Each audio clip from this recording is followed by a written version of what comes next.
একটু অবাক হলে তাই তো, হঠাৎ করে গেট রেডি উইথ মি কোথা থেকে এলো? শোনো তাহলে। এই ভিডিওটা অনেক দিন আগেই শ্যুট করা হয়েছে, কিন্তু এডিট আর কোনোভাবে হয়ে উঠছিল না। প্রথমেই বলে রাখি, এই ভিডিওটা যখন শ্যুট করা হয়েছিল তখন প্রচণ্ড পরিমাণে গরম ছিল, আর তার মধ্যে আমি আয়না আনতে ভুলে গেছি। তো আমার কাছে কোনো মেকআপের কিছু নেই, কারণ আমি মেকআপ ইউজই করি না।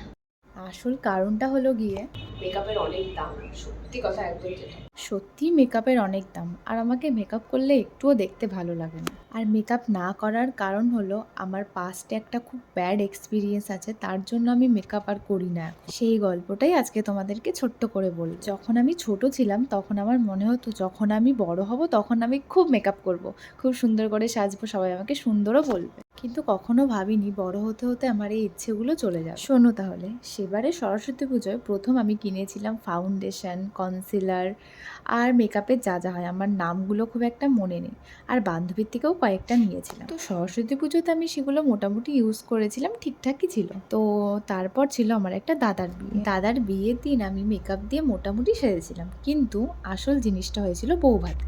বৌভাতের দিন একজন এসে আমাকে বলে যে আমি তোকে মেকআপ করে দিচ্ছি। তো আমি বললাম ঠিক আছে, করিয়ে দাও, যেহেতু তুমি পারো মেকআপ। তারপর সে আমাকে মেকআপ করাতে বসে।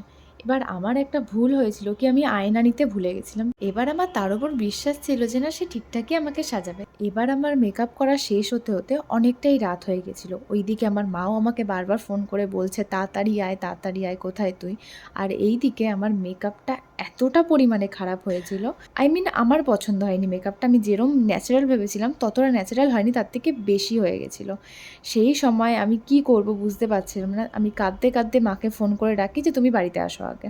মা এসে উল্টে আমাকেই বকাবকি করছে, তুই কেন তালি গেছিস মেকআপ করতে? তারপর বলল, এখন চুপ কর, এত কান্নাকাটি না করে যা গিয়ে মেকআপটা ধোকা, তারপরে চ। তারপর মেকআপটা ধুয়ে আমি ঘরে আসি। আমি নিজেকে সান্ত্বনা দিই যে না, অনেক ভাল লাগছে তোকে দেখতে। তারপরে আমি যাই বৌভাতে। বাস, সেই ঘটনার পর থেকে আর কোনোদিনও সেরমভাবে মেকআপ বলে কিছু করে ওঠা হয়নি আমার।